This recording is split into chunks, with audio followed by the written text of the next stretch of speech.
One of my viewers shared with me that he'd recently purchased a Workmate 400, and it made me think that I might put together a video on maintaining these old workbenches and think about how to get a few more years out of them. I guess the first thing you want to think about is the older benches, as you can see here, are made out of particle board. And what that means is they're subject to moisture. So I'm finding now, even though this has probably been kept inside, there's a little bit of swelling, there's a little bit of warping, and at the same time I'm finding it a little bit more difficult to get the bench dogs in and out of the dog holes that you see here. So I think one of the things we need to remember is to try to keep these benches out of the rain and away from moisture.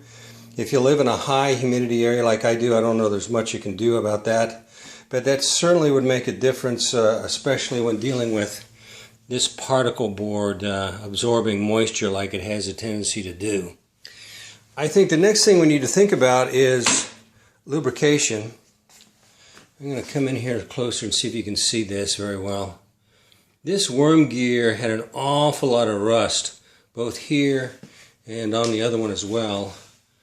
I sprayed it down pretty well with some WD-40. Let me see if I can get my flashlight on that for you. I sprayed it with some WD-40 and let it sit for a while. And then I wiped it off and then came back after I wiped it off and put some 3-in-1 oil on there. The reason I did that is I don't want this orange piece to wear out any sooner. So hopefully that oil won't do much there.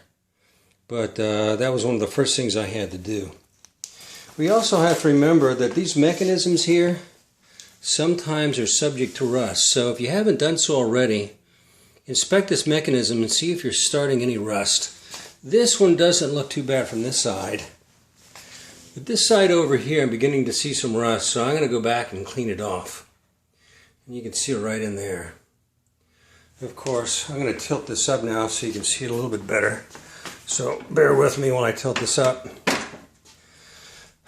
You can see in here the beginning of a little bit of rust. There's some dirt accumulation in there. See if this thing will focus. There you go, it's in focus. And then you've got all these points where the bench folds up.